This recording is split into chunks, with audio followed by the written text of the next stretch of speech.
Hello everyone and welcome to Star Wars Month, and today we're going to be taking a look at Knights of the Old Republic. Now, it was developed by BioWare, of course, and published by LucasArts. KOTOR, as the cool kids say, was released in 2003 for PC and original Xbox, as BioWare was still owned by Microsoft at the time, so it was exclusive to Microsoft platforms. Okay, it's set 4,000 years before the rise of the Galactic Empire. Basically, Episode 3, if you think of it, that was the rise of the Galactic Empire.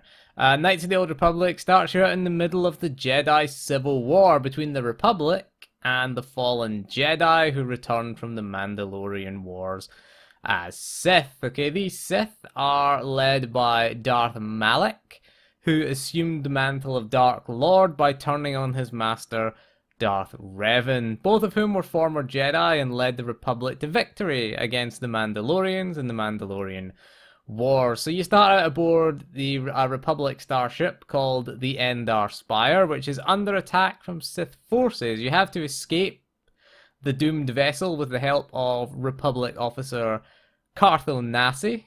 You crash land on the planet of Taris, where you have to find the Jedi Bastila Shan, who is also aboard the Endar Spire, and escape from the Sith, who are now blockading the planet. The reason why you need Bastila Shan is because she has an ability called Battle Meditation, which can help turn the tide of the war. So naturally, or the tide of a battle, obviously, by motivating the troops, because again, battles are won by motivation, etc. And she has the ability to influence the outcome of a battle. So naturally, she's a high value target of the Sith. And of course, the Republic want to protect her. So after you crash land on Taris, you're tasked with finding and rescuing Bastila Shan, and of course you have to escape the Sith who blockade the planet. Wipe this pathetic planet from the face of the galaxy.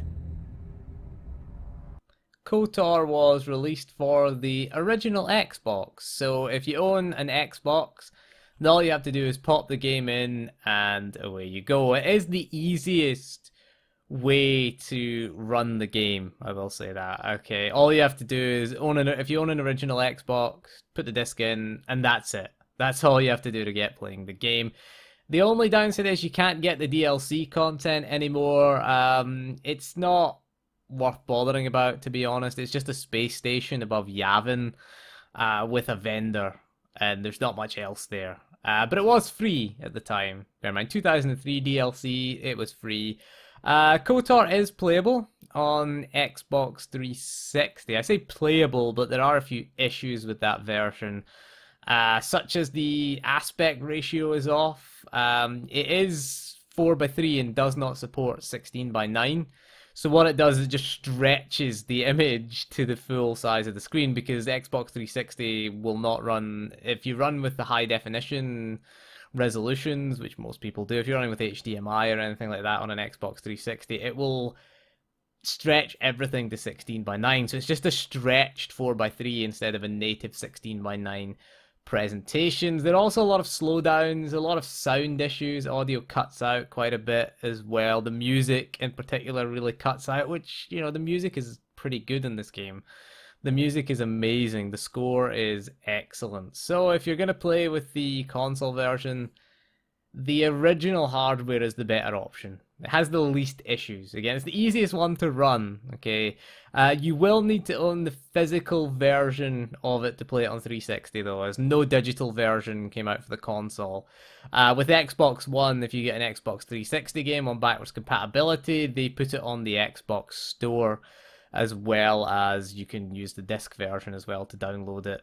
But with Xbox 360, for original Xbox games, you have to own the physical disc, and naturally it's not compatible with Xbox One. So we'll get to the PC version, which is a bit more complex to get up and running on a modern system. We'll start by explaining the 3 different versions of KOTOR available on PC. The first version is referred to as the retail version, which is just the physical version which came on CD-ROM. If you have this one, you can once you install it, you're gonna want to download patch 1.03, which you can find just by googling KOTOR 1.03 patch. There's quite a lot of websites that still host it as well. The installer can have issues running, especially on like Windows 10 or Windows 8.1. My advice is to set the backwards compatibility to Windows XP. Windows XP Service Pack 2 is what you're going to want to do to get the installer up and running. I would recommend getting the no CD crack or the unencrypted executable, as it's referred to, which is required if you want to install mods, which you're going to want to do in order to get it running on a modern system. You're going to need mods such as resolution mods. If you want to run at 1080p, what happens is you can just set the game in the INI file to 1920 by 1080. However, the UI will be a mess at 1080p. Again, the game was never designed to run at that higher resolution. I think it's 1024p or something like that is the highest resolution. 1366 by 768 generally. I think there's another one 11 something by 7 something by 9 something. I can't remember what it is, but it doesn't run 1920 by 1080 natively. What you have to do is you can set the resolution manually. It's fairly easy to do, but then you're going to want to download a mod to change the UI in order to get the UI to scale correctly. This game is very crucial for the UI. Currently, there's no UI mod available for 4K. The game can run in 4K. No issues with it running in 4K. However, it's unplayable as you need the UI. You can't like have conversations. You can't read any of the text. You can use some abilities, but you can't change the ability that you use, as you can't click on the little ability scroll things to scroll through abilities because they're far too small. At 1080p, there is a UI mod out there that can scale the UI correctly to 1080p, but currently none exist for 4K at the moment, or at least none that I could find at the moment. Right, so the other versions that are available are the digital versions of the game, which can be found on Steam and GOG. These versions both come pre-patched to 1.03, should we say, but you're still going to need the unencrypted executable, and you're still going to have to mod these versions for the resolution. There's no real sort of there's no HD re-release for KOTOR, put it that way, with modern resolution support. So you're still going to have to modify it in order to get it to run at a sort of modern resolution anyway. So 2011, the game was ported to Mac and is available on the Mac App Store. The only requirements that are listed are OS X 10.6.6 or later. I don't know what that's called. It is an old game, so it shouldn't be too taxing to run. The Steam version is also Mac compatible, and a requirement for that is OS X 10.8.5, which it lists as Mountain Lion. It says it's compatible with 10.9.5, 10.10.5, 10.11.6, and 10.12, just Sierra, which I don't know if it's the latest version. It does have an Intel CPU as the requirement, 1.8 gigahertz Intel chipset, or faster is what it says, 512 megabytes of RAM. Should be fairly easy to run. I'd imagine a Core 2 Duo be able to run it. I imagine that probably the oldest one. Doesn't say 64-bit or not, so maybe a Core Duo might run it. Again, I don't know. I don't really know Macs that well, but it will run on the Mac. The Mac Store version is another choice for you. So 2013 was the next release, 10th anniversary. It was ported to iOS and later Android. Okay, so available on their respective stores. This version is not too bad. The nature of the gameplay works pretty well on touchscreen devices. So it's not a bad version to get. Again, you can pause the game and queue up abilities, and you click to change target with the mouse. So the touchscreen, it translates fairly well to those devices.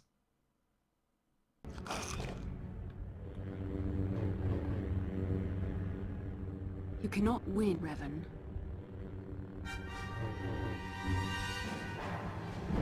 So if you want to buy the Xbox, original Xbox version, then be prepared to pay around the £7 to £15 mark, $10 to $20 if you're in the US. I did see a sealed copy, a new and sealed copy. It was available for £90 if you want it, and you're a sort of collector that must have everything in pristine order. It's quite expensive, really. For the PC CD-ROM version of the game, then it's going to cost you around £5 to £10, £7 to $15 in the United States. I will point out, if you do get the PC CD-ROM version, just make sure it has all 4 discs. Okay, it was available on CD-ROM only, and it has 4 CDs. Just make sure that, you know, you've got all 4 discs there if you're going to buy it. Just make sure that they're there. If you're going down the digital route on PC, then you've got 2 options, of course, Steam or GOG. Steam version of the game is available for £6.99 or $9.99 in US dollars. It regularly drops down to £1.74 in the Steam sale. The Star Wars Day sale, which was just recently on there, it was down at £1.74. Again, this drops quite regularly. In the summer sale and the winter sale, you'll be able to pick it up for that price. I don't know how much it drops to in the US. I'd say it's under $5. £1.74 is under $5. Anyway, GOG version is a little bit more expensive. It's £8.09, which I think is exactly $10. I'm pretty sure at the current exchange rate is exactly $9.99. It drops down, it's £2.09, which I think is just under $5, which is around $5 mark. During sales. It is on sale, I think it's on sale right now for £2.09. But it will end, I think, in like 2 days, because Star Wars Day sales are still on GOG. If you're looking for the mobile version, it was £4.99 on the Apple App Store and £4.59 on the Google Play Store. I don't have US pricing because I don't know how to access them in the UK. The Mac App Store version was $2.99, $2.99, $3 if you really want to know, if you want that version. You can get the Steam. I don't know if it's going to be cheaper than the Steam version, but you've got a choice with the Mac version, at least between Steam. GOG version only says it's compatible with Windows. That's all it said on the GOG version. Steam version does have Mac OS X system requirements, so you know it's compatible with the Mac then. So you've got a choice. On PC you've got GOG or Steam, and Mac you've got the Mac App Store or Steam as well. If you buy the Steam version on Windows, you'll be able to run it on the Mac as well. If you want a Windows PC and the Mac and want to play it on the Mac, you've got that option as well. So which version should you buy then? The Xbox version is fairly cheap, and I would say if you're a collector of original Xbox games, KOTOR is a must-own. Absolute must-own. It was one of the best games released on original Xbox, so I would definitely pick it up. If you can't get the PC version and you're an original Xbox game collector, pick this up. If you're gonna play it on 360, maybe try and get the PC version. The 360 version does have flaws. The PC version, digital is the way to go, I would say. The physical release, it takes too long to install. You're always having to change discs. Digital version is like a 3 GB download, which takes about, I don't know, half an hour these days. My internet anyway, that's about maybe half an hour, 35 minutes, I would say. Whereas you have to sit and watch it install, because you're always having to swap discs around. You have to do a disc shuffle around, and you have to put the disc in order to play it. So get the no CD crack, at least, so you don't have to put the disc in order to play it. But yeah, the digital version comes pre-patched to the latest version. It is generally fairly easy to run. I've had no real issues getting it to run on Windows 10. Apparently the retail version can have some issues with the installer. I haven't tried it. I do have the retail version of the game, but I don't have a optical drive on my PC, so I haven't bothered installing it. Even if you do have the retail version, the Steam version, the GOG version, they're fairly cheap. A lot of people say the GOG version is superior to the Steam version, but I have the Steam version, I don't have the GOG version. It's running at 1080p. The footage that you're looking at is entirely the Steam version running at 1080p. With the 1080p UI mod in place. That's the only real mod that we're running. We're also running the Revan items mod, in case you want to know. We're running Revan's armor and Revan's lightsaber, in case you really wanted to know.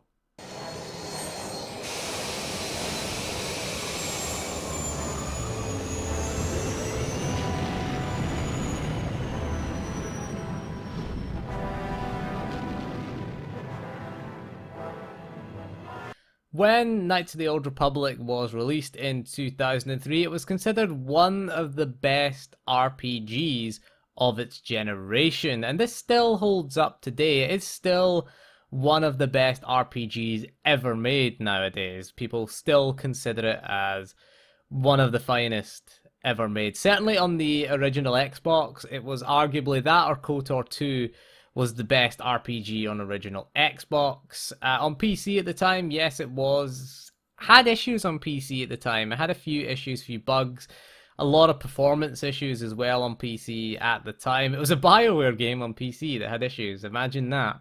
Really, a few years later, we would laugh at them. But then, then we didn't know any better. But this is still holds up today. It still holds up fairly well. The only thing that really doesn't hold up is the combat. That's the only thing. It is a bit slow. If you're used to something like Dragon Age Origins or SWTOR, then the combat will feel a bit slow, arguably a bit restricted. But one of the greatest things about Knights of the Old Republic is still the story. The story definitely holds up today, okay? It was one of the best Star Wars stories that was released. Bear in mind, this came out in 2003, so we were sort of heading toward episode 3, sorry, came out in 2005, I believe, so we were just after episode 2, which was awful, and then to get KOTOR, which showed that such an amazing story could be told in the Star Wars universe. I should point out that they had complete freedom to do really basically what they wanted, because it was set 4,000 years before the movies were set, before episode 3. So they sort of had carte blanche. They could do whatever they wanted, and they did. And this sense of freedom filtered through into the sort of story. It filtered through into the player's design choice. One of the biggest things was the choices that you could make. You could play the game as dark-sided, you could play it as light-sided, and the outcomes would be completely different. You had companions, obviously. The companions that you had would, of course, follow you if you wouldn't follow you if you were dark-sided. Some would follow you if you were light-sided. Some had issues with you could kill companions. That was one of the great things about it. Juhani, for example, if you choose to kill her, fine, you don't get her, you just deal with the consequences. If you choose to save her, then she joins you for the entire game. One of the best companions in the game, HK-47, which you should pick up, quite easy to miss. You go to Tatooine and you buy him from the vendor. He urges you to buy him. It's really funny, the conversation that you have with him. He calls the guy selling him hugely incompetent and urges you to buy him. HK-47 is the highlight of the entire game. The characters in the game are excellent. They're well written. They all have backstories. You should talk to the characters, usually after each mission, or you'll get a point where the character will want to talk to you. You should talk to them, find out their backstories. They all have rich backstories. But the best of this, the star of the show, of course, is HK-47. You really need to hear him. A lot of other Star Wars games have tried and failed to mimic the success of HK-47. We talk about even the movies. Rogue One, the droid in that, was clearly trying to be HK-47. Even BioWare with SWTOR have milked HK-55 to death. I mean, that's why they did it. Because HK-47 was by far their best character. He is the happiest murder droid that you've ever seen. And you get to hear the origin of the term, meatbag. Get him to explain it to you. It's awesome. His dialogue is the best in the game by far. So we'll move on to the classes in the game. Now when you start the game, you have a choice of 3 classes. You have the soldier, the scout, and the scoundrel as the 3 base classes. The soldier is your basic kind of warrior. You rely on the brute strength. You don't really have skills in things like, you've got class skills, which are the basic skills are computer use, demolition, stealth, awareness, persuade, repair, security, and treat injury. The soldier's class skills are demolitions, awareness, and treat injury. Now, demolitions is your ability to disarm things like mines, etc. Things like that. There's a lot of mines scattered throughout the game. You have a skill. You have the chance to either disarm the mine or pick up the mine as well. Awareness is your ability to detect enemies and detect threats like mines, etc., traps, things like that. Treat injury is your the effectiveness of med packs. Soldiers have armor proficiency in things like heavy armor. Obviously, they wear heavy armor. They can use most of the weapons in the game: blaster rifles, blaster pistols, bowcasters, I believe, and melee weapons, vibro swords as well. Scouts are trained to be aware of their surroundings and how to survive in them. They're kind of a jack of all trade. They are kind of the middle ground between a soldier and a scoundrel. Really, essentially, they're designed there. Their class skills are computer use, which determines their ability to hack computers. There is computer hacking, demolitions, which is played. Awareness. Repair is the ability to repair droids. If you want to get good skill with HK-47, if you want to hear his story, you need a high repair skill. And treat injury. We'll move on to the scoundrels. Scoundrels they get by on their sharp wit. They use brains over brawn. Scoundrels, they've got fast reflexes, they have finely honed skills, and their main attributes are dexterity, intelligence, and charisma. Now, the scoundrel has class skills are demolitions, playing stealth, which again you can equip a stealth field generator, of course, if you're familiar with Star Wars: The Old Republic. Then you'll know you can equip a stealth. Any class can use stealth, but the effectiveness that they use it is determined by the stealth skill, which again, whenever you level up, you can put points into it. Awareness, obviously. Persuade, again, persuade is quite important actually. If you want to romance Bastila, which you're going to want to do, of course, you want to get with Bastila, then the high persuade is necessary. Security is your ability to slice locks and things like that. You can get good, decent items by slicing locks as well. You do get class abilities like Scoundrel's Luck. Scoundrels can't use heavy blaster rifles. They can use melee weapons. They can use blaster pistols, and they equip light armor as well. They use only light armor for the scoundrels. Eventually, when you finish Taris, you will go to Dantooine, and you will get to pick your... I'm not going to call it your advanced class, but your Jedi class is the thing you're going to pick. Basically, the maximum... What I would recommend you do is don't level your base class too much. That's what I would recommend for you, because the maximum character level is 20 in the game. That's it. And that includes both the base class you pick and the Jedi class you pick. So if you're a level 15 scoundrel, you can only be a level 5 Jedi class. Okay, again, you got the choice of 3 classes. So I would say get to about level 5 as the scoundrel. Some say you can get to like level 2 and do it, but then Taris is going to be a bit difficult for you. I would say get to about 5 and then just stop. You can stop leveling up. When you hit the level up thing, you click a button and you assign skills. So just don't click the level up button and assign skills. Okay, when you hit level 5. You can get like 5 or 6 levels beyond that if you want. But that's what I'd recommend, because bear in mind it takes away, you get less Jedi levels. So the 3 Jedi classes are the Jedi Guardian, which is fairly self-explanatory. Okay, you are just the combat meat shield tank. Of course, you get to wield a lightsaber. All the Jedi classes, you wield a lightsaber. Their class skills are awareness, persuade, treat injury, very similar to the soldier. If you pick the soldier, then yeah, you're gonna go with a guardian. Generally, is the way to go. You've got the sentinel. Sentinels focus on being idiots. Nah, they're not. They're kind of halfway between the sentinel and the consular as the other class. There's sort of a halfway house between them as well. Lastly is the consular, which again, they tend to spend most of the time meditating, strengthening their connection to the Force, honing their Jedi powers. They're not meant for frontline combat, but use their Force powers to offer support to their teammates. Sounds familiar, doesn't it? You do get a lot of class skills, everything except stealth and security you get as a consular. For a first playthrough, I like the scoundrel, because having a high persuade skill is quite good. I went with the scoundrel for mine, and I went with the sentinel, just for balance. Sentinel, because I'm an idiot, basically. No, they're not the SWTOR Sentinel. Slightly different from the Star Wars. You can single wield or dual wield lightsabers. Okay, you can single any class. You can dual wield as any one-handed weapon can be dual wielded. Blaster pistols and single-handed lightsaber. You can use a double-bladed lightsaber as well.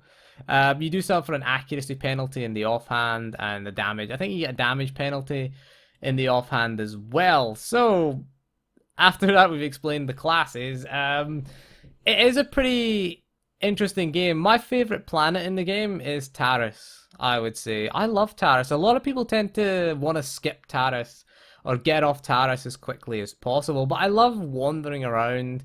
You've got the sort of atmosphere of it. It's very, very different. Okay, Taris is a world that's based on layers and how high up you live in the city based on how wealthy you are. You've got the upper city, which is where the wealthy elite live. You've got the lower city, which is kind of controlled by the swoop gangs as well. And you've got the undercity, which is for exiles, which is infested with rat ghouls. You don't get a sense of that in SWTOR. Obviously, the planet gets destroyed. There's a spoiler alert. Malik destroys the planet as you escape. So that's why it is the way it is when you get there in SWTOR. SWTOR, of course, is set 300 years after KOTOR. So you get to see what's left of Taris in Star Wars The Old Republic. So after you finish Taris, you then go to Dantooine for Jedi training. Don't ask why you get Jedi training. It will all be revealed to you later on. You then have a choice of planet. You've got Tatooine, Kashyyyk, Manaan, Korriban. You've got then the choice of planet that you go to. You will then end up, you're after the star map. You're after the Star Forge. So you're trying to find the star map and complete the star map to get the Star Forge. Basically, Force Awakens ripped this off. Only it had two parts of the galaxy map to find Luke Skywalker. Only you're not trying to find Luke Skywalker, you're trying to find the Star Forge.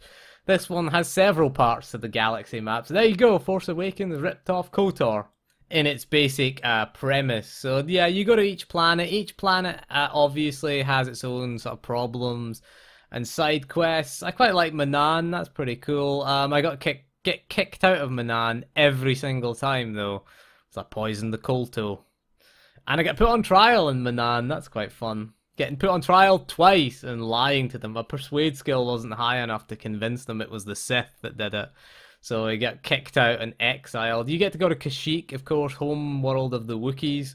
Get to find out all about Wookiee culture, which is interesting. You also get a Wookiee companion, Zolbar his name is. You get him on Taris. You also get Mission Veo, who is a 14-year-old Twi'lek girl. Who's pretty cool. I like her. I do regret killing her. It is my one regret in gaming. Although I kill her every time I do a dark side playthrough. If you're a total dick, get Zolbar to kill her. Yeah, so I told you could kill companions. You're a sick person. Sick person. I miss you, Mission. I miss you. Anyway, we'll move on. So you go through all the planets. You eventually confront Darth Malik halfway through, going through the star maps thing, and there you get the best plot twist in a video game. Okay, this is one of the best. Just like Empire Strikes Back did for movies, KOTOR did for video games. It's up there with Empire Strikes Back. That's how good it is. I'm not going to reveal it, although the footage that you're looking at is a bit revealing with the mods that we're using. But never mind, it's 14 years old. If you don't know the spoiler alert, then you know, why are you interested in this? Do you want to see how this game still plays in 2017? You've had 14 years to play this, so, you know, so I'm not going to tell you what happens, but it is quite good, the spoiler alert. So after you do all the planets and find the Star Forge, you do head to Rakata Prime, where you have to get on board Malik's flagship, or get into the Star Forge and confront Darth Malik, and depending on what you choose, you get two different endings to the game. We won't reveal them. One's light-sided, one's dark-sided, basically. I prefer it as dark-side, to be honest. I think it works best as a revenge plot. My personal preference, personally. But it's definitely worth it. Also worth multiple playthroughs, I think. Because you can learn something new every time that you play through it as well. You've also got side activities. There's swoop racing. Most of the planets have swoop tracks where you can do swoop racing. It's kind of similar to pod racing, only you don't race against other racers. You do race against the clock, basically. You also got Pazak, which is an interesting little card game that you can play. Again, you can spend the whole time there. Again, every planet, usually in the cantinas, there's usually people who want to play Pazak with you. You can play Pazak with Cartho Nasi on your starship as well. So it's an interesting little mini game there. Two little mini games to keep you occupied. Side quests are plentiful. Some are really interesting and some are really good. There's no real there's a few companion quests, really. You get to Bastila has a good one where you meet her mother and find out a bit about Bastila. Bastila is an interesting character. Generally, you need to romance Bastila because it's canon.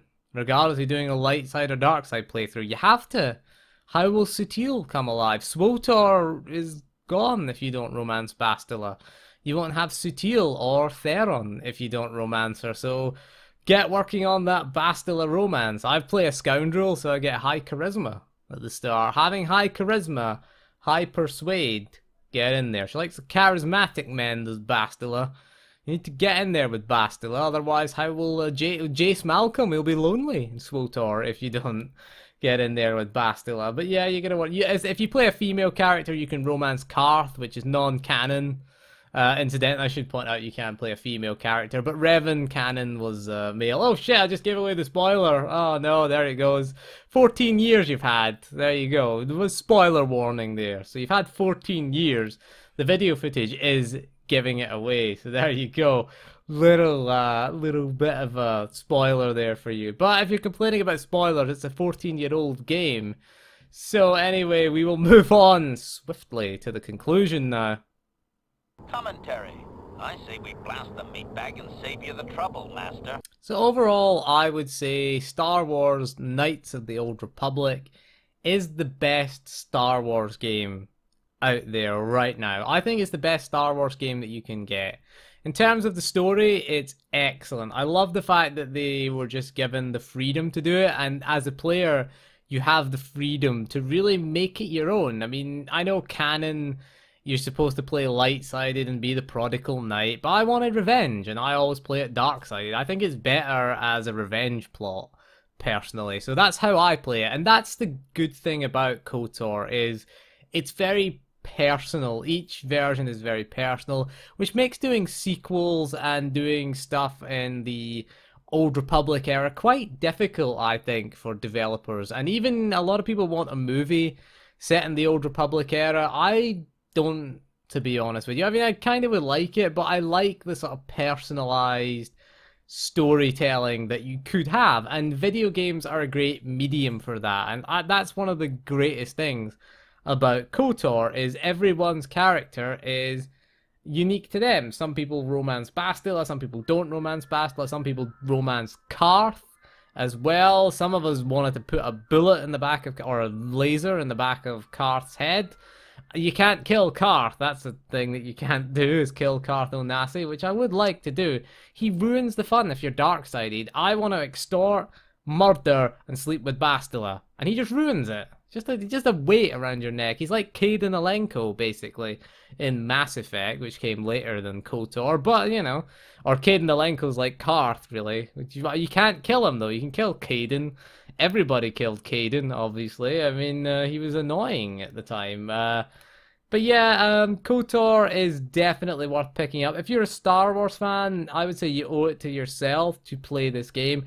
If you collect old school PC games or old school original Xbox games, definitely pick this up. If you're a Star Wars fan, if you're an RPG fan in general, pick this up. Some things haven't aged very well in the game. The combat system is the most dated thing there. It is too slow, in my opinion, and it is annoying to pause and position everybody.